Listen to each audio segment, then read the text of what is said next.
హరే కృష్ణ హరే కృష్ణ కృష్ణ కృష్ణ హరే హరే హరే రామ రామ రామ హరే హరే. హరే కృష్ణ కృష్ణ కృష్ణ హరే హరే హరే రామ రామ రామ హరే హరే. హరే కృష్ణ కృష్ణ కృష్ణ హరే హరే హరే రామ రామ రామ హరే.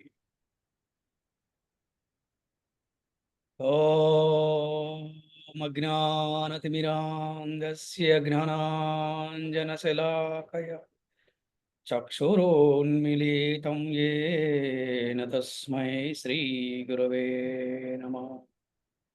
శ్రీచైతన్యమనోభీష్టం స్థాపితం యేన భూతలే స్వయం రూపః కదా మహ్యం దదాతి స్వపదాంతికం. నారాయణం నమస్కృత్యం నరం చైవ నరోత్తమం దేవీం సరస్వతీం వ్యాసం తతో జయముదీరయేత్. నష్టప్రాయేషు అభద్రేషు నిత్యం భాగవత సేవయా భగవతి ఉత్తమ శ్లోకే భక్తిరభవతి నైష్టుకీ.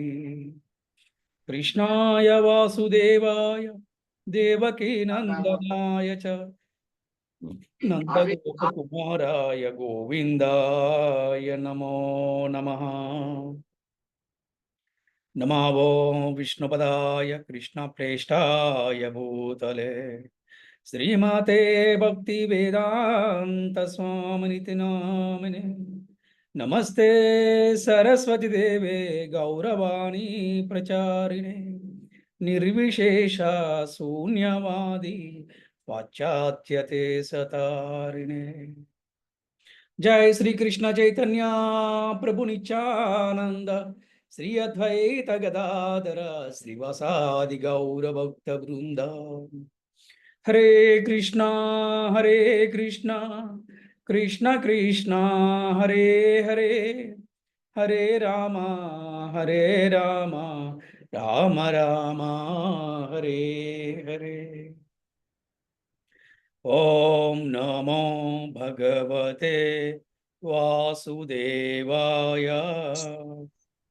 ఓం నమో భగవతే వాసుదేవాయ. ఓం నమో భగవతే వాసుదేవాయ. ఓం నమో భగవతే వాసుదేవాయ.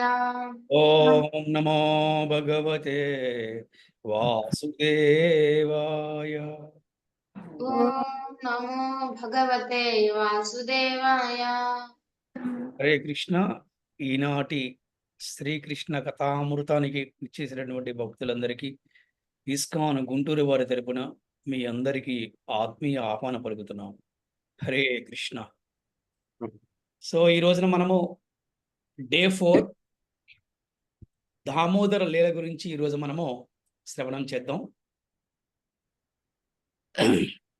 మనందరి తెలుసు దామోదర లీల వర్ణనం ఎంతో అద్భుతంగాను పరమ ఆనందంగాను మనసు పులకరింతగాను ప్రేమానంద పారవస్యంగాను ఉంటుందని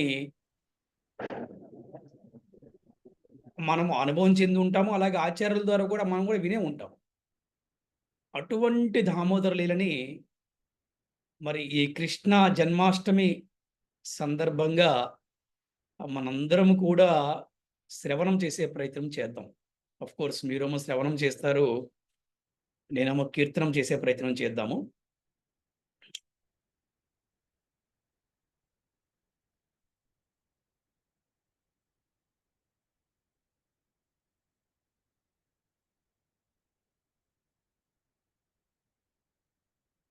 జీవులందరూ కూడా తన అంశలే కాబట్టి వారిని ఉద్ధరించడానికే భగవంతుడు సర్వదా కూడా యోచిస్తూ ఉంటాడు. అయితే ఆ జీవోద్ధర కార్యము జీవుల నైజాన్ని బట్టి మారుతూ ఉంటుంది. భగవంతుడు శరణాగత జీవులను అనుగ్రహము ద్వారా, అసూయగ్రస్త జీవులను నిగ్రహము ద్వారా ఉద్ధరిస్తాడు అని చెప్తున్నారు. అనుగ్రహానికి నిగ్రహానికి తేడా ఉంది ఇక్కడ. అంటే పాండవులు శరణాగత జీవులు, కౌరవులు అసూయగ్రస్త జీవులు. శరణాగత జీవుల్ని అనుగ్రహం ద్వారా ఎలాగైతే పాండవులకు ప్రత్యక్షంగా వారితోనే ఉండి వారికి ఏ విధమైనటువంటి మేలు చేశాడో చూసామో, అసూయగ్రస్తులకి ఇలాగ నిగ్రహం ద్వారా వారిని ఉద్ధరిస్తాడు. కానీ భగవంతుడు మాత్రం అందరినీ ఉద్ధరిస్తాడు. ఎలాగా? వారి వారి నైజాన్ని బట్టి అని మనం తెలుసుకున్నాం. ఈ శరణాగత జీవులలో మహోన్నతులే భగవత్ ప్రతినిధులుగా వర్తించి బద్ధ జీవులని భగవంతుని పాదపద్మాలను ఆశ్రయించేలాగా ప్రయత్నిస్తూ ఉంటారంట. ఈ విధంగా వారు చేసేటువంటి పరోపకారము జనార్దునికి ఎంతో ఆనందాన్ని కలిగిస్తుందంట. వారే వైష్ణవులు, వారే శుద్ధ భక్తులు, వారే గొప్ప ఆచార్యులు అనమాట. అందుకే చూడండి, వైష్ణవ అంటేనే ఆ పేరులో ఒక వైబ్రేషన్ ఉంటుంది అనమాట. ఏంటి వైష్ణవ అంటే? పరదుఃఖి దుఃఖ, నిరంతరము కూడా దుఃఖములు ఉండేవాడికి దుఃఖాన్ని పోగొట్టి వారందరినీ కూడా భగవంతుని పాదబద్ధాలకు చేర్చే ప్రయత్నం చేస్తూ ఉంటారు. అందుకే వైష్ణవుడు స్నేహము చాలా గొప్పదని మనకు ఆచార్యులు చెప్తూ ఉంటారు. మనం కూడా అనుభవపూర్వకంగా మనము అనుభవించే ఉంటాం.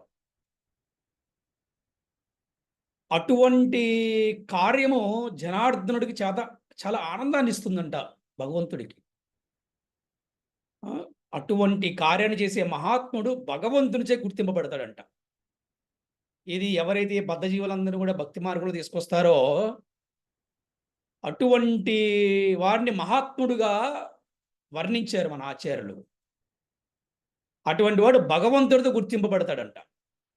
నిజానికి ఆ మహనీయునటువంటి వ్యక్తి తనకు అత్యంత ప్రీతముడని గీతాచార్యుడు పలికాడు.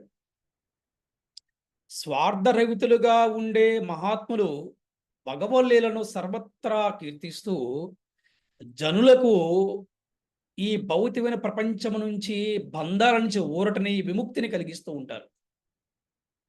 మరి జీవుడు ఎందుకు ఈ భౌతిక జగత్తుకు వస్తాడు అంటే, జీవుడు భోగార్థము అంటే భోగం అనిపించడం కోసం ఈ భౌతిక జగత్తుకు వస్తాడు.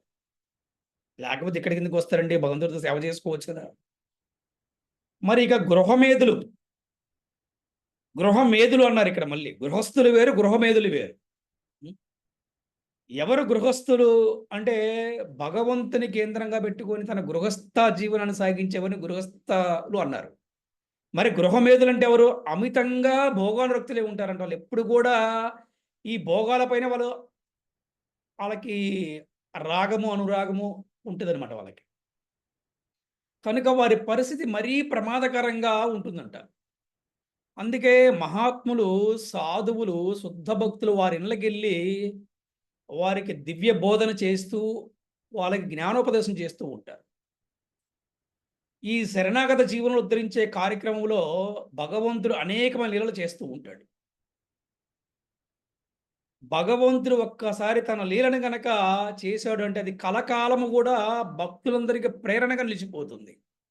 అది నరసింహస్వామి అవతారం కావచ్చు, దామోదర లీల, నరసింహస్వామి లీల కావచ్చు, దామోదర లీల కావచ్చు, బ్రహ్మ విమోహం లీల కావచ్చు, పూతన సంహార లీల కావచ్చు, గోవర్ధన లీల కావచ్చు. ఏ లీలైనప్పటికీ కూడా అది కలకాలము ఒక ప్రేరణగా నిలిచిపోతుంది, మోటివేషన్ ఉండిపోతుంది అన్నమాట. ఆ లీలావరణమే వారు చేస్తూ దివ్యానందాన్ని అనుభవిస్తూ ఉంటారు. ఎవరంటే ముఖ్యంగా ప్రచారం చేసేవాళ్ళు, ప్రవచనాలు చెప్పేవాళ్ళు, సాధువులు, మహాత్ములు, శుద్ధ భక్తులు ఎప్పుడు కూడా భగవంతు యొక్క లీలను వర్ణన చేస్తూ ఉంటారు. ఆ వర్ణన చేయటం వల్ల వాళ్ళకి ఎంతో పరమ ఆనందం కలుగుతుందన్నమాట. అటువంటి వారిలో ఒక మహాత్ముడైనటువంటి గర్గముని గోకులానికి వచ్చాడు. ఎవరి గర్గముని? ఎందుకు గోకులానికి వచ్చాడు? ఒక సాధువు కానీ, ఒక గురువు కానీ, ఒక మహాత్ముడు కానీ, ఒక స్వామీజీ కానీ కారణం లేకుండా ఏ ప్రాంతానికి కూడా రాడు, ఎవరింటికి కూడా రాడు అనేది మన శాస్త్రం చెప్తుంది. మరి ఎవరు ఈ గర్గముని అంటే, యదువంశ పురోహితుడు, తపోనిష్టాగర్షుడైనటువంటి గర్గముని వసుదేవుడి చేత పంపబడ్డాడండి గోకులానికి. ఈ విధంగా ఎప్పుడైతే ఈ వసుదేవుడి ద్వారా ఈ గోకులానికి వచ్చాడో మన గర్గముని, అటువంటి గర్గముని గొప్ప మహనీయుడే తన ఇంటికి రావడంతో నందమహారాజు పరమ ఆనందభరితుడైపోయి ఆయన్ని ఎంతో గౌరవ మర్యాదలతో ఆహ్వానించడం మొదలుపెట్టారు. చక్కగా వినయపూర్వకమైనటువంటి మాటలతో క్షేమ సమాచారాలు అడగడం, తాను చేయవలసిన కార్యం బట్టి చెప్పమని కూడా అడిగాడు. అంతేకాకుండా మహాత్ములు ఊరికనే రారు, వారి రాకకు ఏదో మహత్ ప్రయోజనమే ఉంటుంది. అందుకే సాధువులు కానీ గురువులు కానీ వచ్చినప్పుడు సామాన్యమైన కబురులతో కాలాన్ని వెలిబుచ్చకుండా, సమయాన్ని వృధా చేయకుండా వారి దగ్గర నుంచి దివ్యోపదేశాన్ని పొందాలి అంట. అలాగే సంపూర్ణమైనటువంటి ఆధ్యాత్మిక లాభాన్ని కూడా పొందాలి. అందుకే నందమహారాజు కూడా తన పుత్రులకు నామ సంస్కారం చేయమని అడిగాడు. చూసారా, గర్గముని రావడంతోనే నందమహారాజుకి ఒక రకమైనటువంటి ఆనందం వేసింది. ఎందుకంటే వారు సహజంగా సామాన్యంగా రారు. అప్పుడు వారికి ఆలోచన వచ్చింది ఏంటంటే, తన పుత్రుడికి నామకరణ సంస్కారం చేయమని అడిగారు. ప్రతి మనిషికి జీవితంలో 16 సంస్కారాలు ఉంటాయి. జన్మదిన సంస్కారం నుంచి అంతిమ సంస్కారం వరకు 16 సంస్కారాలు ఉంటాయి. ఈ సంస్కారం కూడా చేయాలి అని చెప్తూ ఉంటారు. సంస్కారం అంటే ఏమిటంటే భగవంతుని కేంద్రంగా పెట్టుకొని చేసే కార్యక్రమాన్ని సంస్కారం అన్నారు.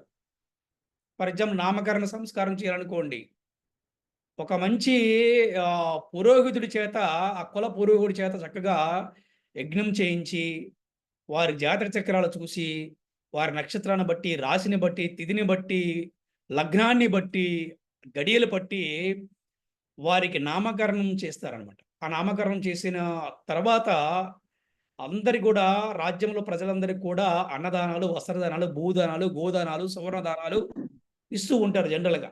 దీన్ని సంస్కారం అన్నారనమాట. అదేవిధంగా నందమహారాజు కూడా తన పుత్రులకి ఇద్దరు నామకరణ సంస్కారం చేయమని అడిగాడు.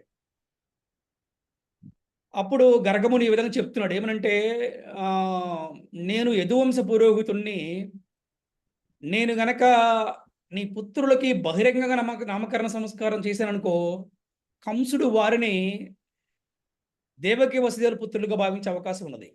ఎందుకంటే ఇంతకు ముందే మనకు తెలుసు, కంసుడు ఏ విధంగా అయితే వారందరూ చంపాలనుకుంటున్నాడు. 6గురిని చంపేసి ఇద్దరు ఉన్నారు, వాళ్ళిద్దరే బలరాముడు, కృష్ణుడు. ఇప్పుడు వాళ్ళు ఎక్కడున్నారో తెలవదు. మరి అందుకనే మనం ఇంతకుముందు కూడా చెప్పుకున్నాం. మనం దేవకి గర్భాన్ని నుంచి యశోద గర్భానికి ట్రాన్స్ఫర్ చేయటం. ఇప్పుడు ప్రస్తుతం వారు నందమహారాజు యొక్క సంరక్షణలో ఉన్నారు. నందమహారాజు సంరక్షణ ఉన్నారు కాబట్టి మళ్ళీ కంసుడు తెలిసే అవకాశం ఉంది. ఈ కంసుడి కనుక తెలిస్తే కనుక హరే కృష్ణ, ఎవరో మాట్లాడుతున్నారు. హరే కృష్ణ, అడ్మిన్ గుండె ఏం చేస్తున్నావు తల్లి, చూడము ఒకసారి.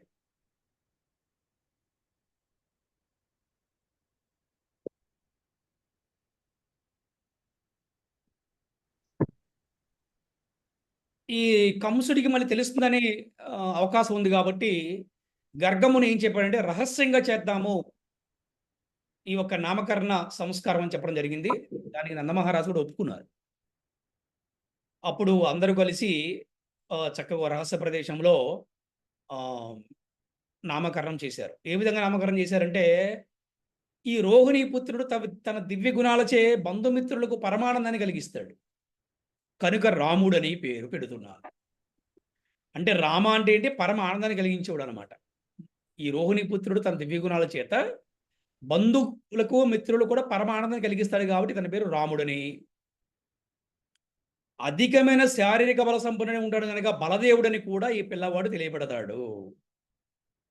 అలాగే ఇరు వంశాలని కలిపినందుకు సంకర్షణుడు అనేది కూడా ఈ బాలుడు ఇంకొక పేరు అని రోహిణీ పుత్రుడికి నామకరణం చేస్తూ గర్గముని చెప్పాడు అనమాట. ఈ విధంగా బలరాముడికి బలరాముడు అని పేరు రావడం జరిగింది. ఇకపోతే కృష్ణుడికి ఏ విధంగా పేరు ఇచ్చారు చూడండి. నీ పుత్రుడైన శ్రీకృష్ణుడు ప్రతి యుగములో అవతరిస్తాడు. నందమహారాజుతో అంటున్నాడు, ఎవరు, గర్గముని, ఓ నందమహారాజా, నీ పుత్రుడిని శ్రీకృష్ణుడు ప్రతి యుగంలో అవతరిస్తాడు. ఎలాగా? తెలుపు, ఎరుపు, పసుపు వర్ణాలలో ఆయా యుగాలలో అవతరించి ఇతడు ఇప్పుడు కృష్ణవర్ణముతో అవతరించాడు. అనమాట. పండితులు ఇతడిని వాసుదేవుడిని పిలుస్తారు. ఇతనికి గుణకర్మలు అనుసరించి ఎన్నో దివ్యమైన నామాలు ఉన్నాయి. గోకులమందు గోవులకు దివ్యానందాన్ని కలిగించే రీతికి ఇతడు వర్తిస్తాడు. ఇతని వలన మీరు సమస్త కష్టాలను కూడా దాటుతారు. అన్ని విధాలుగా కూడా ఇతడు నారాయణుడితో సమానుడు. కాబట్టి ఇతనిని జాగ్రత్తగా పెంచవలసిన అవసరం ఉన్నది అని గర్గముని శ్రీకృష్ణుని నామకరణోత్సవం సమయంలో చెప్పాడు. ఈ విధంగా కృష్ణ బలరాములకు నామకరణోత్సవం చేసి గర్గముని వెళ్ళిపోయాడు. నందమహారాజు తనను పరమభాగ్యశాలిగా భావించాడు. ఎవరికైనా పుత్రులు గొప్పవారైనప్పుడు తల్లిదండ్రులకు సంతోషం ఉంటుంది. ఆ విధంగా కృష్ణుడికి కూడా పేరు, కృష్ణుడికి బలరాముడికి పేరు యదువంశ పూర్వజుడైనటువంటి గర్గమునే నామకరణ సంస్కారం చేసి వీళ్ళిద్దరు కూడా పేర్లు పెడడం జరిగిందనమాట. ఇక్కడ ప్రతి యుగములను అవతరిస్తాడు అనేది ఇక్కడ ఎవరి ప్రశ్న రావచ్చు. తెలుపు, ఎరుపు, పసుపు వర్ణాలలో ఆయా యుగాల్లో అవతరించే అని చెప్పబడింది. ఈ కలియుగంలో పసుపు వర్ణంలో భగవంతుడు అవతరించాడు. అవతారం పేరు చెప్తారు మీరు ఎవరైనా? శ్రీ చైతన్య మహాప్రభు. గౌరంగ మహాప్రభు. Yes, Shri Chaitanya Mahaprabhu. Very good, బాగా చెప్పారు. సో అట్లాగా భగవంతుడు ఇలా అవతరిస్తూ ఉంటాడని చెప్పడం జరిగిందనమాట. సో ఇది ఈ విధంగా చెప్పడం జరిగింది. అతి కొద్ది సమయంలోనే బలరామకృష్ణుడు ప్రాకడం మొదలుపెట్టారు. ఎలాగా పాకడం మొదలుపెట్టారన్నమాట. పాకడం మొదలుపెట్టారు. అలాగే మట్టి, బురద, ఆవు పేడ, ఆవు మూత్రం దేనిని లెక్క చేయకుండా వారు స్వేచ్ఛగా ఈ నందున ప్రాంగణంలో ప్రాకడం మొదలుపెట్టారు. ఎందుకంటే నందున ప్రాంగణం ఏమైనా చిన్నదా? నేను విన్నాను, బృందావనంలో సుమారు ఒక 500 ఎకరాలు ఉంటుందంట వాళ్ళ ఇల్లు. 500 ఎకరాలు ఉంటుందంట. సుమారు ఒక 9 లక్షల గోవులు ఉంటాయంట. అటువంటి ప్లేస్లో చక్కగా పాకటం చేస్తున్నారు. అలా గోపికలు కాలి గజ్జలతో గల్లు గల్లు అంటూ నడుస్తున్నప్పుడు ఆ మనోహరమైన రవళికి ఆకర్షితులైన వారి వెనకనే వేగంగా ప్రాగేవారంట. అలాగా అతివలు వెనక్కి తిరిగి చూసేసరికి వారు తమ తల్లులు కారని తెలుసుకుని భయంతో మళ్ళీ యశోదరోహిణి దగ్గరికి వచ్చేసేవారు. పిల్లలిద్దరూ కూడా అంత స్వేచ్ఛగా ప్రాంగణంలో తిరగడం చూసి తల్లులకి ఒకసారి భయం వేసేదనమాట. కొమ్ములు కలిగిన ఆవులు, కోతులు, అగ్ని వంటి వాటి వల్ల ఎటువంటి ప్రమాదం కలుగుతుందో అని భయపడేవారు. కానీ మరికొంత సమయంలోనే బలరామకృష్ణులు నడకలు ప్రారంభించారు. ఇక వారి స్వేచ్ఛా విహారానికి అడ్డే లేకుండా పోయింది. ఆ విధంగా గోకులమంతా కూడా పులకించిపోయిందంట. ఎలాగ నిత్యం కూడా ఆనందంతో సాక్షాత్తు భగవంతుడే ఆ ప్రదేశం తిరుగుతున్నాడు, ఆడుతున్నాడు, పాడుతున్నాడు, లీలలు చేస్తున్నాడు అంటే ఇంకంతగా ఇంకేం కావాలి చెప్పండి. అందుకంటే భగవంతుడు ఏ ప్రాంతంలో ఉంటాడో ఆ ప్రాంతం అంతా కూడా వైకుంఠం లాగా ఉంటుందంట. వైకుంఠంలో అందరూ ఆనందంగానే ఉంటారు కదా. ఆ విధంగా గోకులమంతా కూడా, గోకులానికి గోకుల వాసులు కూడా ఎంతో ఆనందం అనమాట. మామూలు ఆనందం కాదు. ఇలాగా ఇంతవరకు బాగానే ఉంది. ఇక నెక్స్ట్ ఇంకేం మొదలుపెట్టారు వీళ్ళు? ఆడుకున్నారు, ఇవన్నీ బాగానే ఉంది. నెక్స్ట్ ఇంక మొదలుపెట్టారు, అసలు నీళ్ళని మొదలుపెట్టారు. ఏంటంటే వెన్నని పాలను తోకలించడం మొదలుపెట్టారు. అందరితో ఆగిపోలేదు అనమాట. ఈ బలరామకృష్ణులు ఫ్రెండ్స్తో కూడి ఈ పొరుగిళ్ళల్లో వెన్న, పాలు దొంగలించడం మొదలుపెట్టారు. ఈ చోరలీలలతో గోకుల వాసులు ఎంతో ఆనందించారనమాట. జనరల్గా చిన్నప్పుడు దొంగతనం చేస్తే నిజంగానే ఆనందంగా ఉంటుంది అనమాట. ఏంటంటే స్కూల్కి వెళ్ళేటప్పుడు ఆ మామిడిగా కోసి తిన్నా, ఆ డబ్బులు పెట్టి కొనుక్కుంటే తింటే అంత ఆనందంగా ఉండదు. చిన్న వయసులో కొన్ని చిల్లి పనులు చాలా బాగుంటాయి. అటువంటి చిల్లి పనులు కూడా ఇప్పుడు చేసే పిల్లలందరికీ కూడా కృష్ణునిచే వచ్చినటువంటి చిల్లి పనులు అనమాట. కానీ పైకి మాత్రం కోపం నటిస్తూ వచ్చి యశోదకి ఫిర్యాదు చేసేవాళ్ళు. ఎవరు అక్కడ ఉన్నటువంటి గోకుల వాసులు తాము ఫిర్యాదు చేసే సమయంలో భయభీతమైన కళతో తల్లి కొంగు పట్టుకుని నిలబడి చిన్ని కృష్ణుని చూడడం వారికి ఆనందంగా ఉండేది. అలాగా యశోదదేవి హాయిగా నవ్వుకునేది. అలాగే ఓ రోజు కృష్ణుడు బలరాములతో కూడి ఆడుకుంటున్నాడు. అందులో బలరాముడు ఇంట్లో పరిగెత్తుకుంటూ వచ్చాడు. అమ్మా అమ్మ, మన చిన్ని కృష్ణుడు మట్టి తిన్నాడమ్మా అంటూ హడావిడిగా చెప్పాడు. యశోద కంగారు పడింది అనమాట. ఇక తన పిల్లవాడిని కాస్త దండించాల్సిందే అని ఆవిడ డిసైడ్ అయిపోయింది. ఇలా పరిగెత్తుకుంటూ వచ్చి కృష్ణుని పట్టుకొని విషయం ఏమిటని చెప్పి అడిగింది. అప్పుడు కృష్ణుడు అమ్మాయికి చెప్తున్నాడు, అందరూ కూడా నాపై చాడీలు చెప్తున్నారు అని కృష్ణుడు బుకాయించాడు అనమాట. కావాలని తన నోట్లో చూడమని సవాల్ చేశాడు. సరే, నోరు తెరిచి చూపించు అని అడిగింది అమ్మ, యశోదమ్మ. సామాన్య బాలులాగా శ్రీకృష్ణుడు నోరు తెరిచి చూపించాడు. ఆ చిన్న నోట్లో చూడగానే యశోద ఆశ్చర్యపోయింది. అందులో సమస్త జగత్తు, స్థావర జంగరమాలు, పర్వతాలు, సముద్రాలు, అంతరిక్షము ఒకటేమిటి సమస్తము కూడా ఆమెకి కనిపించాయి. అది కళ, దైవమాయ అంటూ యశోద ఆశ్చర్యపోయిందనమాట. అసలు షాకింగ్. ఆమెలో కొంత తాత్విక ధోరణి మొదలైంది. అది గమనించిన శ్రీకృష్ణుడు మళ్ళీ తన యోగమాయను ఆమెపై ఆవహింపచేశాడు. దాంతో ఆమె తిరిగి పుత్రవాత్సల్యాన్ని పొంది కృష్ణుని తన ఒడిలోకి తీసుకుంది. ఇక్కడ మన భక్తులకు ఒక ప్రశ్న రావచ్చు. ఎందుకు మళ్ళీ ఆమెకి యోగమాయను ఆవహింపచేశాడు కృష్ణుడు? ఎవరైనా చెప్తారా మన క్లాస్లో? ప్రభుజీ, కృష్ణుడు భగవంతుడు అని తెలిస్తే స్వచ్ఛమైన తల్లి ప్రేమని మళ్ళా చూపించదేమో అని. Okay, very good. ఇంకా ట్రై చేయండి. ఆ మాయ లేకపోతే అంత వాత్సల్యం పంచలేకపోయేవాడు మా ప్రభుజీ. యోగం ఉంది కాబట్టి అంత వాత్సల్యం పంచగలుగుతున్నారు. కృష్ణుడు నా కొడుకే అనుకుంటుంది కానీ భగవంతుడు అన్న విషయం తెలిసి అంత వాత్సల్యం రాకపోవచ్చు ఆ యోగ మాయలో నుంచి ప్రభుజీ. బాగా చెప్పారు. ఇంకెవరైనా చెప్తారా? మధ్య మధ్యలో మాట్లాడుతుంటే బాగుంటది. వన్ సైడ్ టీచింగ్ బాగోదు. అందుకే నేను మిమ్మల్ని హరే అందరూ కృష్ణ ప్రభుజీ. హరే కృష్ణ మాతలి. అదే కృష్ణుడు భగవంతుడు అనేది కంసుడికి తెలుస్తుందేమో అని మాయతో యశోదమ్మకి అలా చేశారేమో అనుకున్నాను. బాగుంది. Different thoughts. మంచిది ఆలోచన. ఇంకా చెప్పండి. పూజలు చేయడం మొదలు పెట్టేస్తారు గురుజీ. పూజలు చేయడం మొదలు పెట్టేస్తారు ఇక. కృష్ణుడికి ప్రేమ భక్తి అంటేనే ఇష్టం అని గురూజీ కృష్ణుడికి ప్రేమ అనుకుంటున్నాను. భక్తి అంటే ఇష్టం అని. ఓకే, తన తల్లికి ప్రేమను చూపించాలనా ఎట్లాగా? అంటే కొడుకు మీద వాత్సల్య ప్రేమే ఆయనకి ఇష్టమేమో, భక్తి కాకుండా. అందువల్ల మాయ చేసి మళ్ళీ ప్రేమలాగా చేసుకున్నారేమో అని అనిపించింది. Very good. ఇంకా ట్రై చేయండి. హరే కృష్ణ ప్రభుజీ, తల్లి ప్రేమకు దూరం అవుతాడు ప్రభుజీ. అలా చేయడం తల్లి ప్రేమకు దూరం అవుతాడు. ఎస్. ఎందుకంటే ఇక్కడ కృష్ణుడు తన పాత్రను ఎప్పుడు కూడా సంపూర్ణంగా పోషించాలనుకుంటాడు. కృష్ణుడు ఒక్కడే తనకి ఏ బాధ్యత అప్పచెప్పినా, తను ఏ బాధ్యత తీసుకున్నా, ఏ అవతారం ఎత్తినా కూడా తను సంపూర్ణంగా దానికి న్యాయం చేస్తాడు. కృష్ణుడు ఒక్కడే చేయగలడు, ఇంకెవరు చేయలేరు. అందుకని కృష్ణుడు ఇక్కడ యశోదాదేవికి పుత్రుడిగా వచ్చాడు కాబట్టి, తనకి పుత్ర వాత్సల్యం అనుకున్నాడు కాబట్టి, తన పాత్రని అతను సంపూర్ణంగా పోషించాలి అంటే మళ్ళీ కూడా యశోదామాతకి అటువంటి యోగమాయను ఆవహింపవలసిన అవసరం ఉన్నది. ఓకే, సో ఈ విధంగా ఎప్పుడైతే ఆవహింపజేశాడో తను మళ్ళీ కూడా పుత్రవాత్సల్యాన్ని పొందింది. కృష్ణుని మళ్ళీ తన ఒడిలో తీసుకుంది. ఇప్పుడు జరిగిందంతా మర్చిపోతాను, జరిగింది ఏదో జరిగిపోయింది, హాయిగా నా కన్నయ్యతో ఆడుకుంటానని ఆమె మనసులో చక్కగా అనుకుంది. ఈలోపు నంద యశోదలు అటువంటి పారవస్య ప్రేమను పొందడానికి ఎటువంటి పుణ్యం చేశారో అని పరీక్షిణ మహారాజు ఆశ్చర్యపోయాడంట. నిజంగా చూడండి, అసలు వింటుంటేనే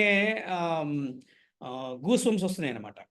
అరే, నంద యశోదలకి భగవంతుడు ప్రేమనిచ్చాడంటే వాళ్ళు ఎన్ని కోట్ల జన్మలలో భక్తి చేసి ఉంటారు, వాళ్ళు ఎంత భక్తులై ఉంటారు. లేకపోతే భగవంతుడే వారి కొడుకులాగా రావటం చెప్పండి. అసలు ఈ ఒక్క విషయాన్ని విని, అంటే మనకేంటి భాగవతంతం ఏంటి? భాగవతం మనకి సుఖదేవ స్వామి పరీక్షిత్ మహారాజు చెప్తున్నాడు కదా.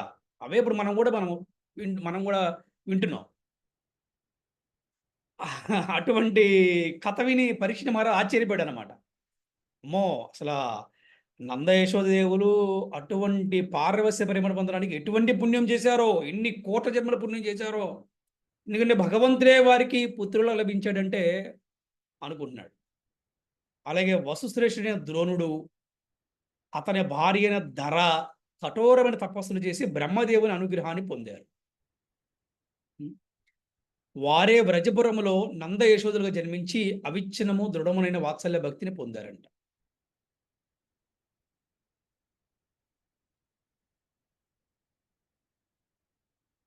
సో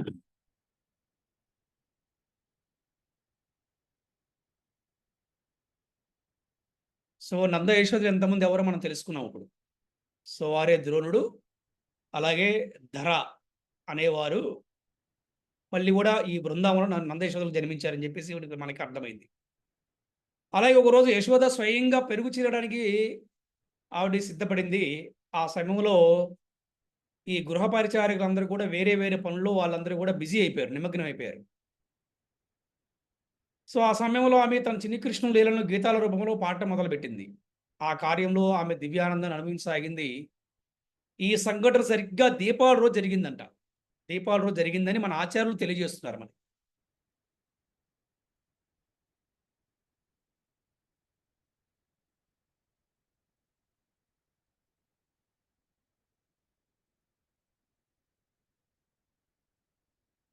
ఎవరైనా సరే 24 గంటలు కృష్ణ స్మరణలోనే, కృష్ణ భావంలోనే ఉండాలనుకుంటే ఈ అభ్యాసం చేయాలంట. ఏంటి అభ్యాసం? నిరంతర కృష్ణ లీలా స్మరణము మనల్ని కృష్ణగత చిత్తులుగా చేస్తుందంట. అంటే కృష్ణుడు శరణాగతి పొందేలాగా, కృష్ణ ప్రేమను పొందేలాగా చేస్తుంది. అంటే ఏమిటిది? నిరంతరముడు కృష్ణలీలా స్మరణము. ఆ విధంగా పెరుగు చిలుతున్న ఆమె, ఆవిడికి ఒక ధ్వని అంటే ఏమంటారు, కరకంకణాలు శ్రావ్యాన్ని ధని చేస్తున్నాయి. అంటే కరకంకణాలు ఏమంటాయండి, ఏమంటారు దాన్ని? కరకంకణాలు అంటే మేబీ చేతి గాజు. చేతి గాజులు. బాగా చెప్పారు మీరు, చేతి గాజులు. అవి సౌండ్ వస్తున్నాయి అన్నమాట. ఆమె పట్టుకున్న కుండలాలు నెమ్మదిగా ఊగుతున్నాయి. ఆమె నొసట చిరుచెమ్మట్లు కనిపిస్తున్నాయి. పుత్ర ప్రేమతో ఆమె స్తనాలు తడిసిపోతున్నాయి. సరిగ్గా ఆ సమయంలోనే బాలకృష్ణుడు తల్లి స్తన్యపానం చేయగూరి ఆమె దగ్గరికి వచ్చాడు. అంటే ఆవిడ ఎందుకు అంత, ఆవిడికి అంటే ఆ కరకంకణాలు, అలాగే కుండలాలు, అలాగే ఆవిడికి చిరు చెమటలు, అదంతా ఎలా అంటే అంటే ఆవిడ ఆ లీల స్మరణలో ఉండిపోయింది ఆవిడ. అందుకని ఆవిడికి ఆవిడటువంటి ఒక భావము, ఒక ప్రేమ అనేది వస్తుంది అనమాట. ఇక అదే టైంలో మన చిన్ని కృష్ణుడు గారు తల్లి దగ్గర పాల కోసం రావడం జరిగింది. తనకు అప్పటికే పాలు త్రాగించాలని సూచన చేస్తూ కవ్వాన్ని పట్టుకున్నాడు. యశోదకు తన పిల్లవాడి కోరిక అంటే అర్థమైంది. మరి వెంటనే ఆమె చిలకడం ఆపి కన్నయ్యని ఎత్తుకుని పాలు త్రాగించడం మొదలుపెట్టింది. ఇంతలోనే ఆమెకు వంటింట్లో పొయ్యి మీద పాలు పొంగడం కనిపించింది. పాలు త్రాగుతున్న కృష్ణుని పక్కకు దింపి ఆమె వంటింట్లోకి వెళ్ళింది. తాను పాలు త్రాగుతున్నప్పుడు మధ్యలోనే ఆపించి తన తల్లి వేరే పని మీద వెళ్ళిపోవటం కన్నయ్య కోపం తెప్పించింది. పక్కనే ఉన్న ఒక రాయిని తీసుకొని కుండను బద్దలు కొట్టాడు. పక్క గదిలోకి వెళ్ళి అక్కడ ఉన్నట్టు వెన్నను తినడం మొదలుపెట్టాడు. పొయ్యి మీద ఉన్నట్టు వేడి పాలను క్రిందకు దింపి యశోద మరుక్షణము తిరిగి వచ్చింది. కానీ ఆమె వచ్చేసరికి కృష్ణుడు అక్కడ లేడు. పైగా కుండ కూడా పగిలిపోయింది. జరిగింది ఏంటో యశోదమ్మకి అర్థం కాలేదు. కానీ అంతలో ఆమెకి పరిస్థితి మొత్తం కూడా అర్థమైపోయింది. కుండ పగలగొట్టింది కన్నయ్యేనని ఆమెకి అర్థమైపోయింది, నిర్ణయించుకుంది. కుండను పగలగొట్టిన కన్నయ్య ఎక్కడికి పోయాడా చూద్దామని ఎటకడం మొదలుపెట్టింది. ఇక్కడ మనందరికీ కూడా ఒక సందేహం రావచ్చు. ఇక్కడ ఒక మోరల్ ఉంది. ఇది చాలా చాలా భక్తులకు చాలా చాలా ఇంపార్టెంట్. చాలామంది మేము 10 సంవత్సరాల నుంచి భక్తి చేస్తున్నామండి, 20 సంవత్సరాల నుంచి భక్తి చేస్తున్నామండి, అయినా కూడా కొన్ని పాటించలేకపోతున్నాం అంటూ ఉంటారు. వారికి ఇక్కడ ఒక మోరల్ వాల్యూ మంచి సమాధానం అవుతుందన్నమాట. ఇప్పుడు నేను ఏమైనా ప్రశ్న అడుగుతున్నాను. ఎందుకు కన్నయ్యని కృష్ణుడు అంటే కన్నయ్యని యశోదామయ్యి పొయ్యి మీద పాలు పెట్టింది కాబట్టి ఆవిడ సహజంగా వెళ్ళటం అనేది మంచిదే, ఆవిడ వెళ్ళింది. కానీ కన్నయ్యకి ఎందుకు కోపం వచ్చింది చెప్పండి? కన్నయ్యకి ఎందుకు కోపం వచ్చింది? పెట్టేసి వెళ్ళిపోయినందుకు, కేర్లెస్ చేసినందుకు. ఒకరు చెప్పండి. కృష్ణుడే తన చెంత ఉన్నప్పటికీ తను కృష్ణుడిని వదిలేసి వెళ్ళిపోయిందని చెప్పి, భగవంతుడు అయినటువంటి వాడినే వదిలేసి వెళ్ళిపోయిందని చెప్పి కోపం వచ్చింది. Okay, next. ఇంకా ఒడిలో ఉన్న సూర్యుడు కృష్ణుని మీరు దించి చెప్పవచ్చు. కింద దించినందుకు గాను కన్నయ్య కోపం వచ్చింది ప్రభుజీ. ఎందుకు వచ్చింది కోపము? నాకు అది మోరల్ అది తెలుసుకోవాలి. కోపం హరే ఎందుకు? కృష్ణ ప్రభుజీ, తనకంటే పాలు ఎక్కువైనయా అనుకుని ఉంటాడు ప్రభుజీ. తనకంటే పనులు ఎక్కువని అంతే. పిల్లకన్నా ఒకసారి పనులు ఎక్కువ అవుతాయి కదా. కాదు కాదు. ఇంకా చెప్పండి. ఇంకా ప్రభుజీ ఎవరైనా అక్కడ యశోదమ్మయ్యి పాలు ఇస్తూ ఉంటది ప్రభుజీ. ఉమ్. ఆ పాలు ఇచ్చే బాబుని తీసి కింద దించడంతో ఆ సేవ భాగ్యాన్ని ఆవిడ వదులుకున్నారు. సేవ చేసుకునే భాగ్యాన్ని వదులుకున్నందుకు దానికి కోపం వచ్చింది. అవునా ప్రభుజీ? బాగా చెప్పారు. మీరు బాగా ఇన్వాల్వ్ అయిపోయారు, నాకు అర్థమవుతుంది. ఇంకా ఇంకా ట్రై చేయండి ఇంకా మన క్లాస్లో.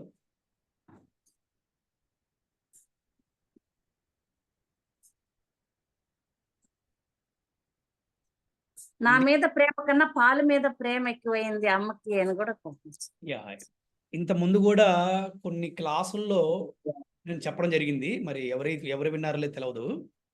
మేబీ హరే కృష్ణ ప్రభు. హరే కృష్ణ ప్రభు. భగవంతుని సేవలో ఎప్పుడు అంతరాయం కలగకూడదు, మొదలుపెట్టిన సేవ పూర్తి చేయాలి అనేది ఒకటి నాకు అక్కడ అర్థమవుతుంది. Very good, very good. Next, భగవంతుని సేవ కన్నా మించిన సేవ ఇంకోటి లేదు. ఎస్, సో ఆడ పాలు పొంగిందా ఏం పొంగిందా ఏది ఏమైనప్పటికీ కూడా ముందు భగవంతుని సేవ.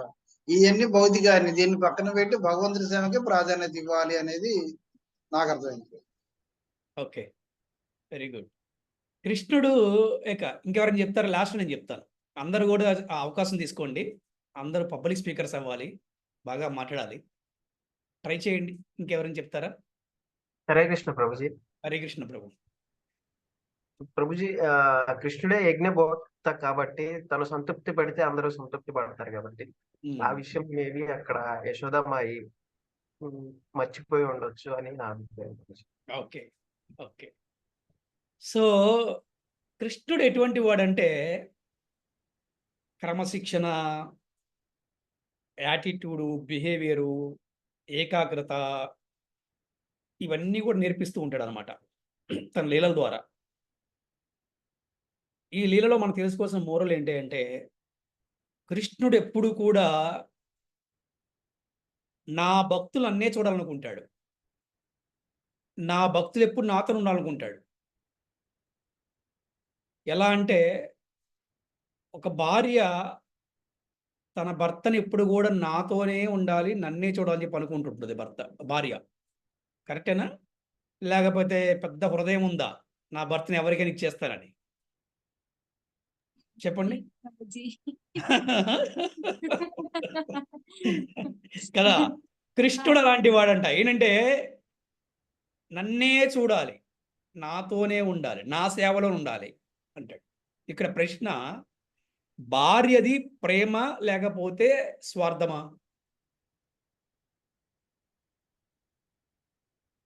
ప్రేమే ప్రభుజీ. ప్రేమే. ఇంకెవరైనా చెప్పండి. స్వార్థంతో కూడిన ప్రేమ. స్వార్థంతో కూడిన ప్రేమ. ఒకటే ఆన్సర్ చెప్పాలి, రెండు ఆన్సర్లు కుదరవు. ప్రేమే ప్రభుజీ. గురూజీ. అంటే ముఖ్యంగా వివాహం అయ్యి మాతాజీలకి బాగా ఎక్స్పీరియన్స్ ఉండే ఉంటుంది, 1-2 సందర్భాలు ఎవరికొకరికి. అందుకని బాగా చెప్పగలుగుతారు. ఒకటే ఆన్సర్ చెప్పండి. నా అనుకుంటేనే స్వార్థం వచ్చేస్తుంది కదా ప్రభుజీ. అంటే మీరు స్వార్థమని అనుకుంటున్నారా? స్వార్థమే ప్రభుజీ. నెక్స్ట్ మీరు అప్కమింగ్ గృహిణి దివ్య, మీరు వివాహం చేసుకుంటే వివాహం తర్వాత తెలుస్తుంది మీకు నెక్స్ట్ ఏంటనేది. అది స్వార్థమా ప్రేమ అనేది ఎక్స్పీరియన్స్ అయితే బాగా చెప్తారు.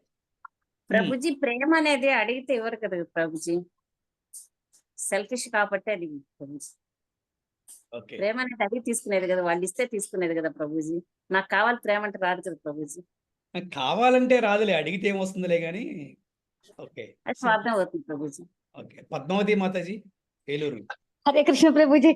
ప్రభుజీ సమ్ టైమ్స్ ఏమో స్వార్థంగా ఉంటది, సమ్ టైమ్స్ ప్రేమగా ఉంటది. కానీ ఒకటే ఉండాలి మాతాజీ.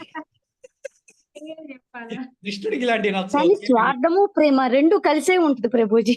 లేదు మాతాజీ, కృష్ణుడు ఎలాంటి గన్ లాంటి గన్ షాట్, ఒకటే బుల్లెట్ అంట. దిగిందా ప్రేమే లేదా? ప్రభుజీ. హరే కృష్ణ ప్రభుజీ. భగవంతుడు కాకుండా ఏది కావాలనుకున్నా అది స్వార్థమే ప్రభుజీ. ఓకే, భగవంతుడు కాకుండా ఏది కావాలన్నా స్వార్థమే.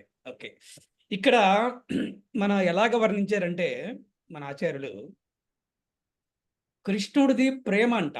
ఎందుకంటే వీరు గనక నన్ను చూడకుండా వేరే వాళ్ళని చూస్తే గనక వీరు మళ్ళీ మాయలో పడిపోయి మళ్ళీ వారు అధోగతి పాలైపోతారు. అందుకని వీరు ఎప్పుడు కూడా నన్నే చూస్తూ ఉండాలి, నా సేవలోనే ఉండాలి అని కృష్ణుడు అనుకుంటాడంట. అలా భార్యది కూడా ప్రేమేనంట. ఎందుకు ప్రేమ అంటే, తన భర్త ఎప్పుడు కూడా తనతో ఉన్నాడు అనుకోండి, తను సురక్షంగా ఉంటాడు అనమాట. ఎందుకంటే భర్తకి నిజంగా భార్య కూడా రక్షణ. అందరూ అనుకుంటారు భర్తే రక్షకుడు భార్యకి అంటారు, కానీ భర్త కూడా భార్య రక్షణ. ఎలా అంటే వేరే స్త్రీల నుంచి రక్షణ అనమాట. ఇది తెలుసుకోవాలి. అంటే వేరే స్త్రీని కనుక చూసారనుకోండి భర్త, ఏమవుతుందంటే ఆ కుటుంబంలో ఆనందం కోల్పోతారు, ఆ కుటుంబంలో సంతోషం కోల్పోతారు. అక్రమ సంబంధాలు చాలా ప్రమాదకరము. అందుకని వేరే చూపు ఎవరి మీద పడకుండా ఆ గృహిణి ఎప్పుడు కూడా తన భర్తకి ఏమైతే ఇష్టమో తన ఇష్టాలను మానుకొని తన భర్తకు అనుకూలంగా ఉండే ప్రయత్నం చేస్తూ ఉంటుంది. వివాహానికి ముందు ఒకలా ఉంటుంది, వివాహానికి తర్వాత పూర్తిగా తన భర్తకు అనుకూలంగా ఉండిపోతున్నాం. మనం చాలా కుటుంబాల్లో చూస్తూ ఉంటాం ఇట్లా. ఇది సహజంగా జరిగేది అనమాట. దీన్నే ప్రేమ అన్నారు. ఎందుకంటే వేరే వైపు చూసారనుకోండి, దానివల్ల కుటుంబానికి నష్టం, వ్యక్తిగతంగా నష్టం, దానివల్ల సమాజానికి కూడా నష్టం. కృష్ణుడు అటువంటి వాడనమాట.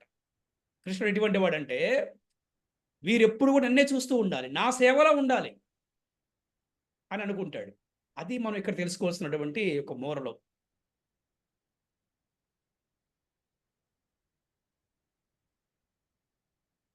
ఇక ఎప్పుడైతే మన కన్నయ్యకి కోపం వచ్చింది, ఆ రాయి తీసుకొని కొండను బద్దలు కొట్టేశాడు. మరి అలాగే పక్కన నుండి వెన్న తింటం మొదలుపెట్టాడు. ఈలోపు మరుక్షణంలో యశోదామయ్య వచ్చింది. యశోదామయ్యకి అన్నీ కూడా అర్థమైపోయింది. ఇది ఎట్లయినా కన్నయ్య చేశాడు, ఈ కన్నయ్యని పట్టుకోవాల్సిందే అని చెప్పేసి ఇంకా ఆవిడ ఎదన మొదలుపెట్టింది. ఒక చోట కృష్ణుడు ఒక కొయ్య రోలుపై కూర్చోండి వెనను కోతులు స్వేచ్ఛగా పంచడం కనిపించింది. తల్లిని చూడగానే కృష్ణుడు చెంగుని దూకి పరిగెత్తాడు అనమాట. కన్నయ్యను దండించాల్సిందేనని నిశ్చయించుకొని యశోద చేతిలో బెత్తముతో అతని వెంటబడింది. ఇక పరుగులే పరుగులు, కన్నయ్య ముందు యశోదమ్మ వెనకమాల. పరుగులే పరుగులు, కన్నయ్య ముందు యశోదమ్మయ్యి వెనకమాల. ఇక వారు పరుగులు తీసి గోకుల వాసులందరూ కూడా భలే వినోదానిగా ఎంజాయ్ చేశారు బాగా. తల్లి బాగా అలసిపోయింది అర్థం చేసుకున్న తరువాత కృష్ణుడు ఆమెకి చిక్కాడు. ఇక్కడ మళ్ళీ ఇంకో ప్రశ్న, కృష్ణుడు అందరికీ చిక్కుతాడా? కృష్ణుడు ఎలా చిక్కుతాడు? శుద్ధ భక్తులకే చిక్కుతారు ప్రభుజీ, ప్రేమకు లొంగుతారు ప్రభుజీ. కృష్ణుడు కేవలం ప్రేమకే లొంగుతాడు. కృష్ణుడు కేవలం ప్రేమకు లొంగుతాడు. ప్రేమ తప్పనించి కృష్ణుడు కానీ కృష్ణ భక్తులు కూడా అంతే. తండ్రి ఎలా ఉంటే పిల్లలు అలాగే కదా, భగవంతుడు ఎలా ఉంటే భక్తులు కూడా అంతే. అందుకే భగవంతుని కానీ భక్తులు కానీ ఎప్పుడు కూడా డబ్బుతో కానీ భయపెట్టి కానీ లొంగ తీసుకోలేరు. మనం చూసాము రాయబారానికి వెళ్ళినప్పుడు కృష్ణుడు ఏ విధంగా వారి దగ్గర వెళ్ళి రాయబారం కోసం, కానీ ఆ టైంలో దుర్మార్గుడైన దుర్యోధనుడు ఏ విధమైనటువంటి కార్యం చేశాడు, వాడు ఏ విధంగా దెబ్బతిన్నాడో చూసాం. వేల మంది సైనికులు వచ్చి కూడా కృష్ణుని బంధించలేకపోయారు. అది కానీ కేవలం 5గురే పాండవులు, కానీ వారు ప్రేమతో కృష్ణుని బంధించగలిగారు. బంధించడం అంటే మహాభారతం మొత్తం ఆ యుద్ధం అయిపోయిందో చివరి వరకు ఉన్నాడు కృష్ణుడు, ఎంత కష్టం వచ్చినా కూడా.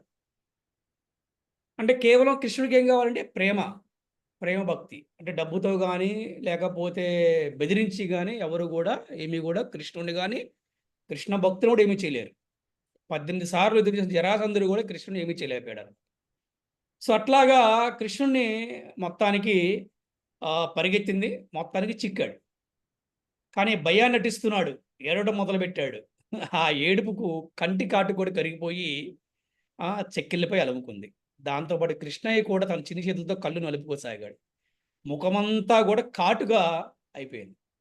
అది చూసిన యశోద తన పిల్లవాడు బెత్తాన్ని చూసి భయపడుతున్నాడు భావించి వెంటనే దాన్ని దూరంగా పడేసింది.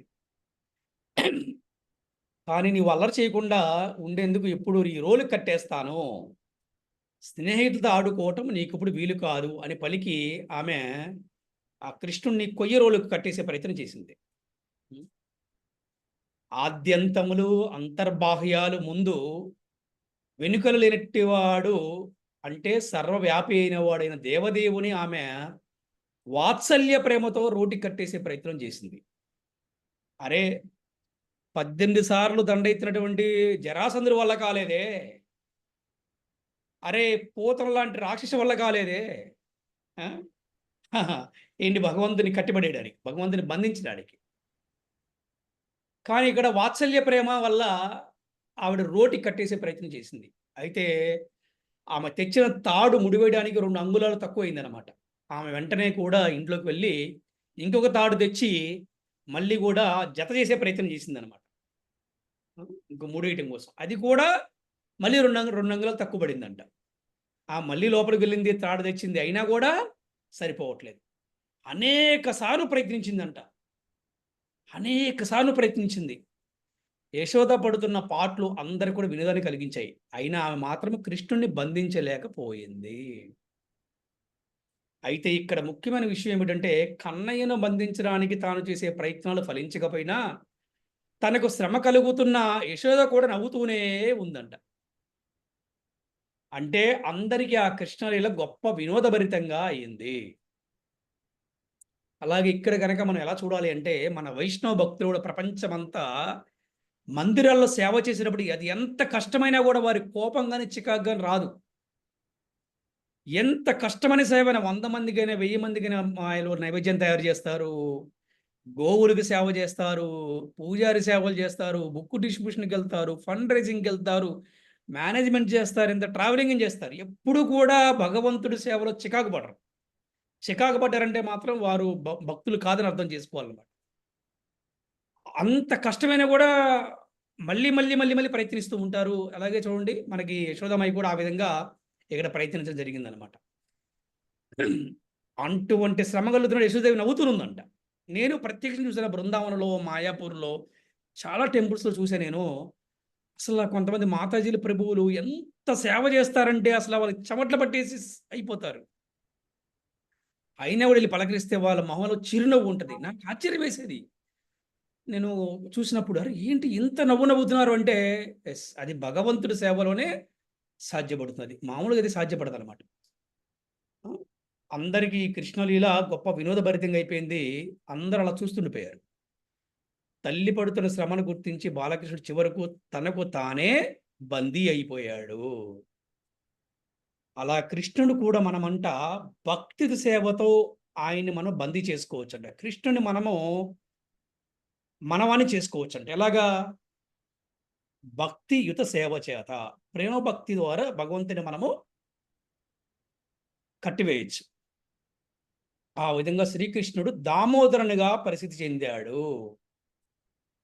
దామోదరుగా పరిస్థితి, ఇప్పుడు కృష్ణుడే ఇప్పటి నుంచి ఏమైనా దామోదరుగా పరిస్థితి చెందాడు. ఎందుకు దామోదరుడు అయ్యాడు? దామోదరు అంటే అర్థం ఏంటి అంటే, దామ అంటే త్రాడు. తాడుతో కృష్ణుడు రోటి కట్టివేసిన యశోద ఇంట్లో గెలిపోయింది. గోకులవాసులు అందరూ కూడా తమ తిమనంలో గెలిపోయారు. అంటే దాము అంటే తాడు, ఉదరం అంటే పొట్ట. ఈ పొట్టకి ఈ తాడును కట్టారు కాబట్టి ఆయనకి దామోదరుడుగా పరిస్థితి చెందాడు అనమాట. ఈ విధంగా కృష్ణుడు రోటి కట్టేసేసింది యశోదమయ్యి. తర్వాత వాళ్ళ ఇంట్లో గెలిపోయింది. గోకులవాసులు అందరూ కూడా తమ తమ ఇంట్లో గెలిపోయారు. ఒకరిద్దరు చిన్నపిల్లలు అక్కడక్కడ కృష్ణుడితో పాటు ఉన్నారు. అప్పుడు రోటి కట్టబడినటువంటి ఆ కృష్ణుడి దృష్టి 2 అర్జున వృక్షాల మీద పడిందంట. అర్జున వృక్షాల మీద పడింది. అవి ఎంతో కాలంగా నందమహారాజు గృహ ప్రాంగణంలో ఉన్నాయి. నిజానికి ఆ వృక్షాలు శాపగ్రస్తులైనటువంటి కుబేర తనయులు. అనేక యుగాలుగా వారు అక్కడ వృక్ష రూపాల్లో ఉన్నారు. ఒకసారి కుబేర తనయులు కైలాసగిరి ఉద్యానవనంలో స్త్రీకర సమేతులై అక్కడ వారు విహారిస్తున్నారు. వారు రుద్ర అనుచరులు కనుక వారు ఆ అనుమతి ఉన్నదంట వాళ్ళకి. అయితే వారు ఈ మదిరపానము అటువంటి వాటితో వాళ్ళు శరీరంపై కూడా వస్త్రాలు లేకుండా జలక్రీడలు చేస్తున్నారు. జనరల్గా ఏం చెప్తారంటే ఈ నదులలో కానీ నీళ్ళల్లో కానీ ఎప్పుడు కూడా చెరువుల్లో కానీ నదుల్లో కానీ సముద్రాల్లో కానీ ఎప్పుడు కూడా ఎవరు కూడా నగ్నంగా కానీ అర్ధనగ్నంగా కానీ స్నానం చేయకూడదని మన శాస్త్రం చెప్తుంది. స్త్రీలైనా పురుషులైనా కూడా అది చాలా నియమ నిబంధన అనమాట. ముఖ్యంగా బృందావనం వెళ్ళినప్పుడు కూడా యమునా నదిలో ఏ విధంగా స్నానం చేయాలో కూడా చెప్తుంటారు మన ఆచార్యులు. ఆ విధంగా వాళ్ళు ఈ నగ్నంగా వారు అక్కడ జలక్రీడలు చేయటం వల్ల అంతేమంటే వారితో పడినటువంటి స్త్రీలు కూడా బట్టలు లేవంట వాళ్ళకి. ఆ సమయంలో నారదముని ఆ ప్రాంతంలో ప్రవేశం జరిగింది. ఆయనను చూడగానే వనితలు సిగ్గుపడి శాభయంతో మళ్ళీ బట్టలు వేసుకున్నారు. కానీ కుబేర తనయులు మాత్రం అలాగే ఉండిపోయారు. నారదమునిని వారు నిర్లక్ష్యపరిచారు. వస్త్రహీనులు ఐశ్వర్యమత్తులైన కుబేరతనులపై విశేష అనుగ్రహం చూపించడానికి నారదముని ఒక విశేషమైన శాపాన్ని ఇచ్చాడు. వైష్ణవులు నోటి వంక వైష్ణవుల నోటి నుంచి ఏది వచ్చినా కూడా అది మంచిదే. అది వరమైన శాపమైన. జనరల్గా వైష్ణవులు ఎప్పుడు కూడా శాపాన్ని ఇవ్వరు. చాలా రేర్ కేసుల్లో ఎక్కడ ఒక్కచాట మాత్రమే, చాలా రేర్, ఎక్కడ 1% అనమాట. అది కూడా ఏంటంటే ఒక మంచి పర్పస్ కోసం వాళ్ళు శాపాన్ని, అది కూడా వారిని ఉద్ధరించడం కోసం శాపం ఇస్తారు. అంతేగాని వారిని హింసించాలి, బాధ పెట్టాలనే ఉద్దేశం కాదనమాట. నారదుడు గొప్ప వైష్ణవుడు, గొప్ప భక్తుడు కాబట్టి, గొప్ప ఆచార్యుడు కాబట్టి వారి పట్ల విశేషమైన అనుగ్రహాన్ని చూపించడం కోసం ఆయన ఒక విశేషమైన శాపాన్ని ఇచ్చాడు. ఏంటిది? సౌందర్యము, ఉన్నత కుల జన్మము, విద్య అనేవి మనిషి బుద్ధిని భ్రమింపచేస్తాయి. విద్యాహీనుడు ధనగర్భితుడై తన సంపత్తిని మదిర మగువ జోదాలపై వినియోగిస్తాడు. వీరిద్దరూ మధువు త్రాగి ఇంద్రియ నిగ్రహీనులయ్యారు.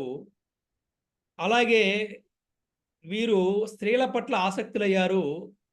వీరి గర్వాన్ని నేను పోగొడతానని భావించి నారదుడు చెట్ల రూపాన్ని పొందండి అని వారిని శపించాడు. మళ్ళీ శాపానికి ఆయన విముక్తి కూడా చూపించారు ఆయనకి. కానీ ముక్తి పర్యంతము వారికి తమ పూర్వ పాపస్మృతి ఉంటుందని, 100 దివ్య సంవత్సరాల తర్వాత వారికి వాసుదేవుని దర్శనం జరుగుతుందని నారదుడు అనుగ్రహం చూపాడు.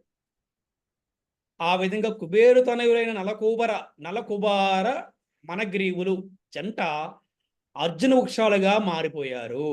ఆ అర్జున వృక్షాల పేరు ఏంటి? ఒకరి పేరు నలకుబర, ఇంకొకరి పేరు మణిగ్రీవులు. ఆ విధంగా శాపాన్ని ఇచ్చారు. ఆ శాపము ఇక్కడ విముక్తి జరుగుతుందన్నమాట. ఇక్కడ దామోదర లీలలో ఈ నారదముని వాక్యాన్ని నిజం చేయడం కోసం బాలకృష్ణుడు నెమ్మదిగా అర్జున వృక్షాల జంట దగ్గరికి వెళ్ళాడు. అతని వెంట రోలు కూడా దొర్లుకుంటూ వెళ్ళింది. చెట్ల దగ్గరికి వెళ్ళిన కన్నయ్య చెట్ల మధ్యగా వెళ్ళాడు. కానీ అతని వెంటనే దొర్లుకుంటూ వెళ్తున్న రోలు 2 చెట్లకి అడ్డంగా చిక్కుకుంది. అప్పుడు కృష్ణయ్య బలంగా త్రాడును లాగాడు. ఆ విధంగా రోలును బలంగా లాగేసరికి 2 వృక్షాలు పెద్ద శబ్దం చేస్తూ నేల కూలాయి. ప్రచండమైన శబ్దంతో ఆ వృక్షాలు నేల కూలగానే 2 సిద్ధ పురుషులు వాటి నుండి బయటకు వచ్చారు. వారు తమ సౌందర్య ప్రభలచే సమస్త దిక్కులను ప్రకాశింపజేశారు. ఆ దివ్య రూపదారులు వెంటనే చేతులు జోడించి రోటి కట్టబడి నిలబడిన బాలకృష్ణ నమస్కరించారు. భక్తి ప్రభుత్తులతో స్తుతి చేయని ఆరంభించారు. ఏ విధంగా? కృష్ణ, నీ యోగ ప్రభావము అచింత్యమైనది. నీవు పరమ పురుషుడివి, ఆది పురుషుడివి. ఈ జగత్తు నీ రూపమే అని బ్రాహ్మణులు ఎరిగి ఉన్నారు. ఓ పరమ కళ్యాణుడా, ఓ పరమమంగళుడా, మీకు మా వందనాలు.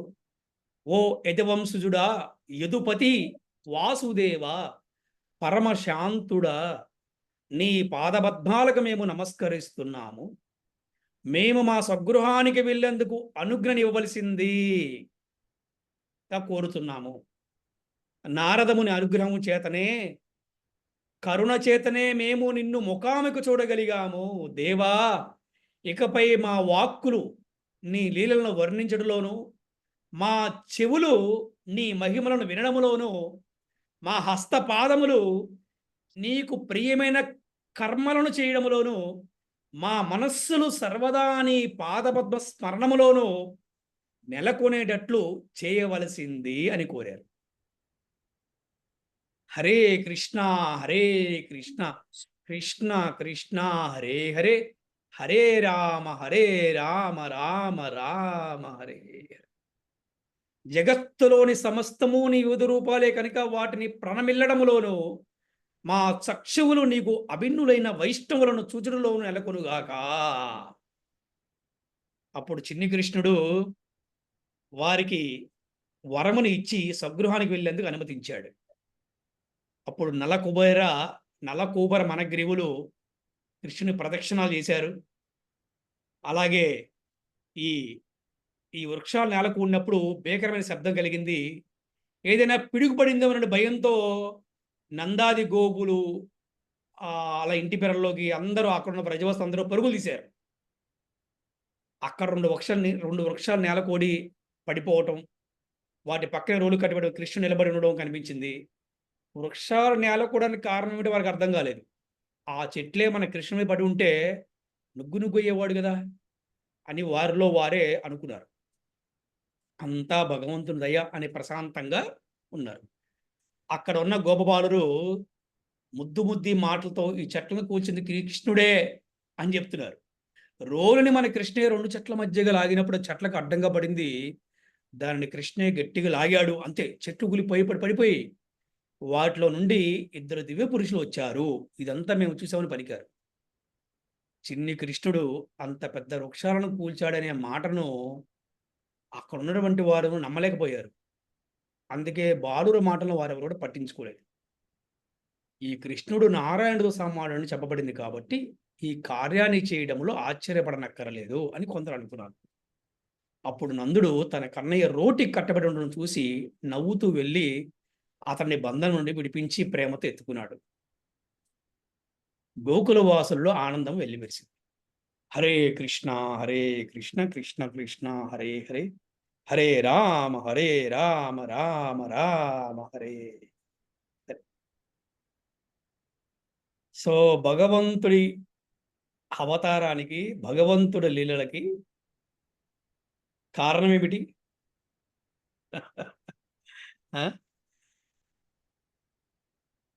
ఎవరైనా చెప్తారా?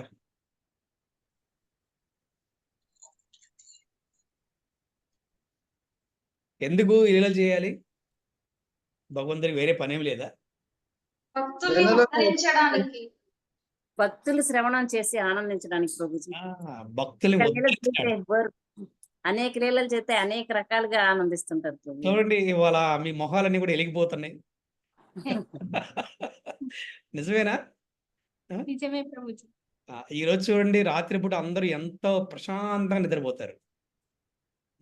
అందుకని పడుకునే ముందు కృష్ణ కథ వింటామంటే మామూలు విషయం చెప్పండి. మీరందరూ గొప్ప భక్తులు కాబట్టి ఇటువంటి కథ మనం చెప్పగలుగుతున్నాం. మనం చెప్పేవాడన్నా వినేవాడు ఉండాలి కదా.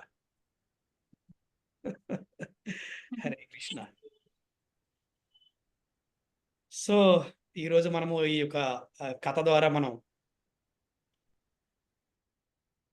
ఈ లీలలను మనం విని ఏ విధంగా అనుభవం చెందామో, మీ అందరూ ఏ విధంగా ఈ లీలా వర్ణన, దామోదర లీలా వర్ణన విని మీరు ఏ విధంగా ఆనందంగా ఉన్నారు, ఏ విధంగా మీరు అనుభూతి చెందారు అనేది దాని గురించి మీరు ఎవరైనా చెప్పచ్చు. హరే కృష్ణ.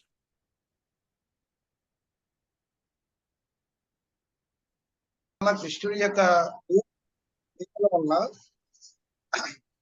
క్రమశిక్షణ అనేది ఒకటి వస్తుంది, యాటిట్యూడ్ అనేది డెవలప్ అవుతుంది, మనలో శ్రద్ధ అనేది పెరుగుతుంది అనేది అదొక కొత్త పాయింట్ గా నేను అర్థం చేసుకుంటాను. అట్లానే భక్తులకి ఆయన లొంగుతాడు, భక్తితోనే లొంగుతాడు, ప్రేమతోనే లొంగుతాడు, కానీ దౌర్జన్యానికి దొంగే వ్యక్తి కాదని చెప్పి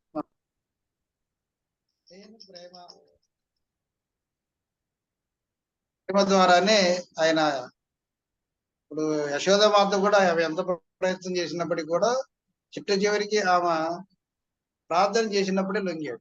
అయ్యా నేను నా వల్ల కాదు, నువ్వు లొంగిపో అని కోరుకున్నప్పుడు మాత్రమే ఆయన చిక్కాడు, అప్పుడు దాకా చిక్కలేదు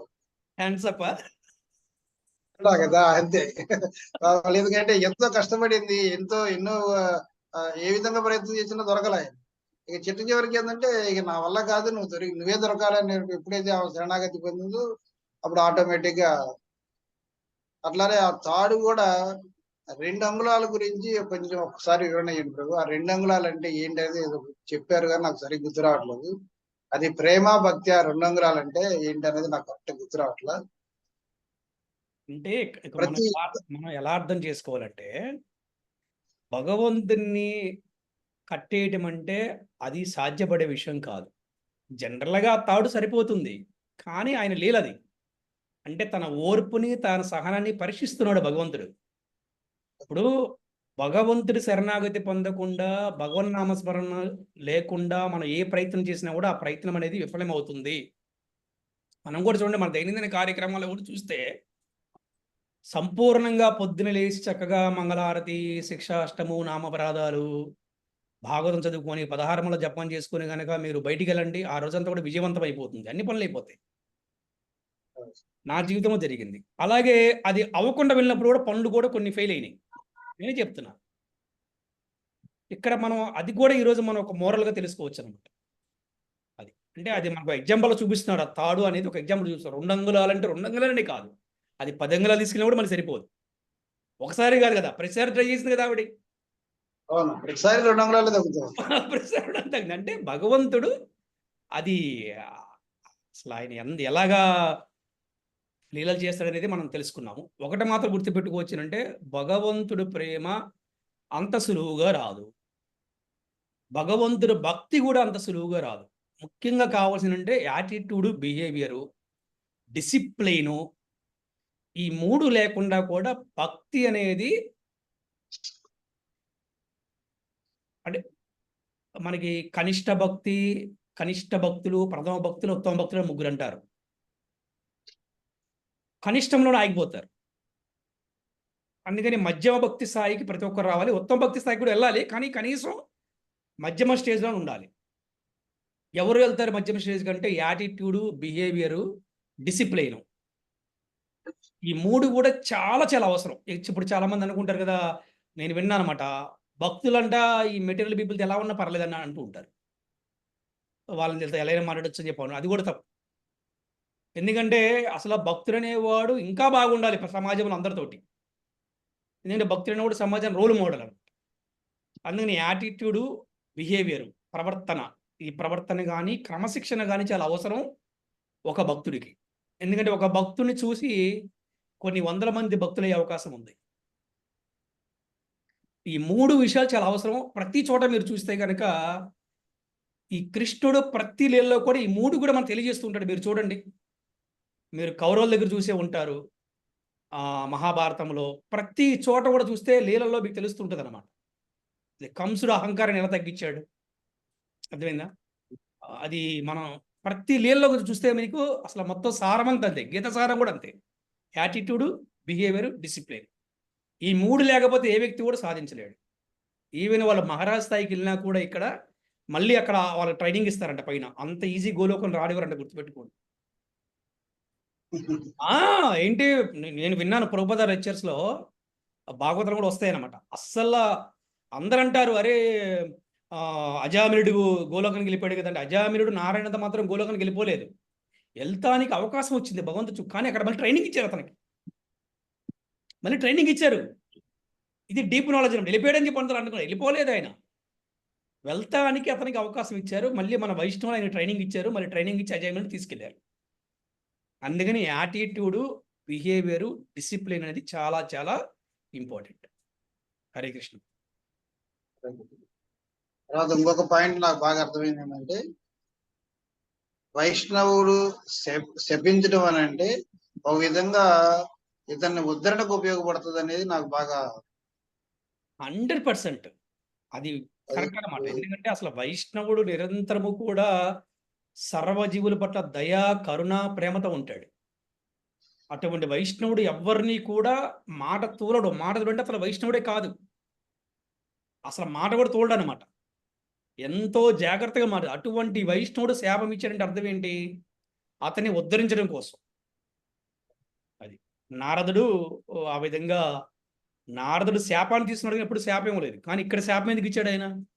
వాళ్ళని ఉద్ధరించడం కోసం. అది ఇప్పుడు మీరు చెప్పిన తర్వాత మాకు జరిగిన కొన్ని ఇన్సిడెంట్స్ గుర్తుకొస్తే అనిపిస్తా ఉంది.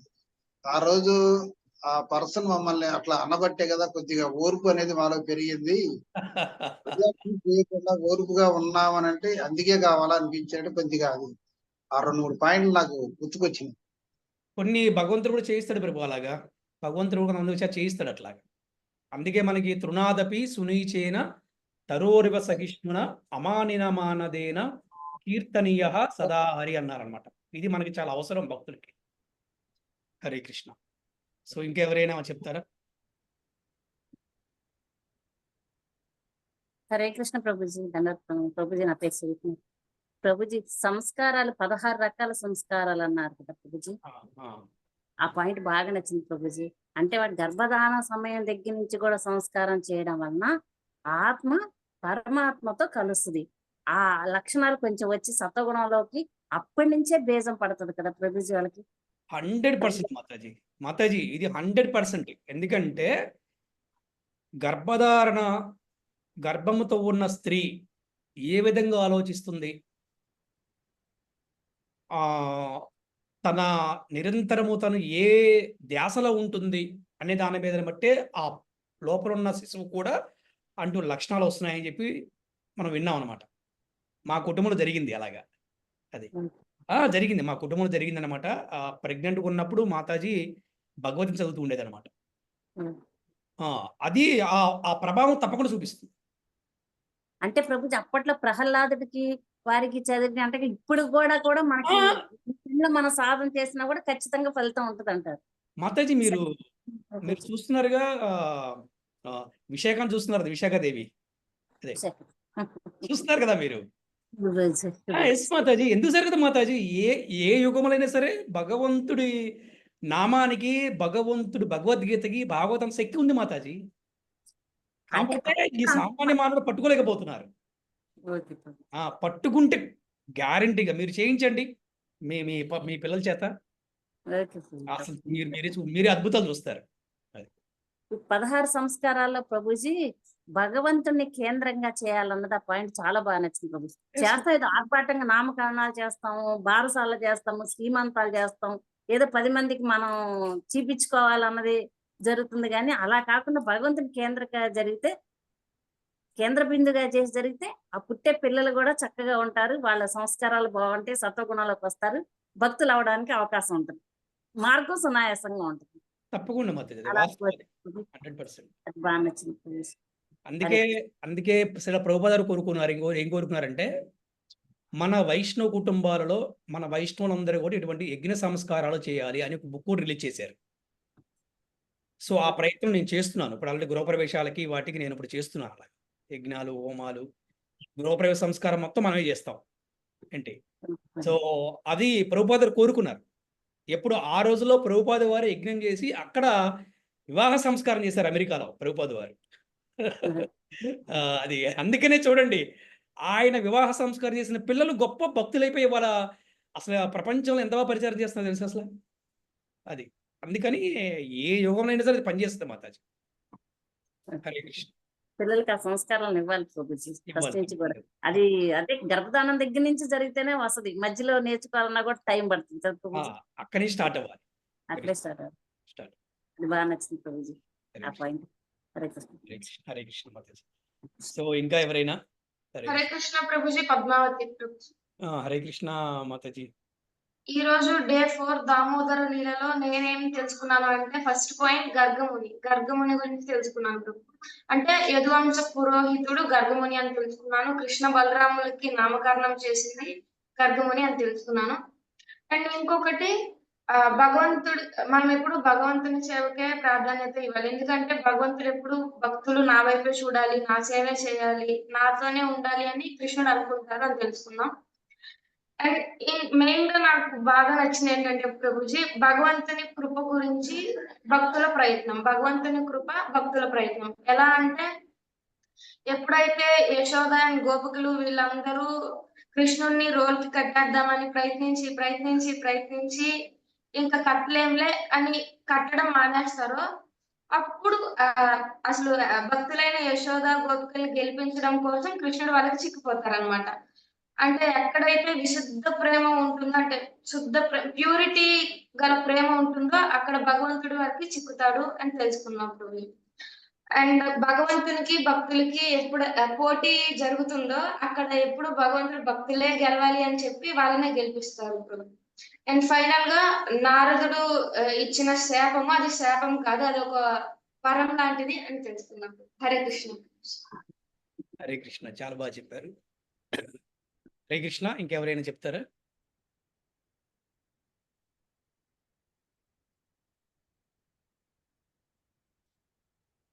ఓకే, సో మనందరం 3 సార్లు హరే కృష్ణ మహామంత్రం చెప్పి ఈరోజు క్లాస్ను ముగిద్దాము. ఓకే, హరే కృష్ణ కృష్ణ కృష్ణ హరే హరే, హరే రామ రామ రామ హరే హరే, హరే కృష్ణ కృష్ణ కృష్ణ కృష్ణ హరే హరే, హరే రామ హరే రామ రామ రామ హరే హరే హరే, కృష్ణ హరే కృష్ణ కృష్ణ హరే కృష్ణ కృష్ణ కృష్ణ హరే హరే హరే, కృష్ణ రామ కృష్ణ హరే కృష్ణ రామ హరే రామ హరే రామ హరే హరే. వాంఛాకల్పతరుభ్యశ్చ కృపా సింధుభ్యైవ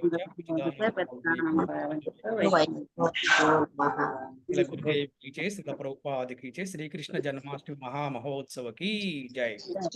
హరి బోల్. హరే కృష్ణ.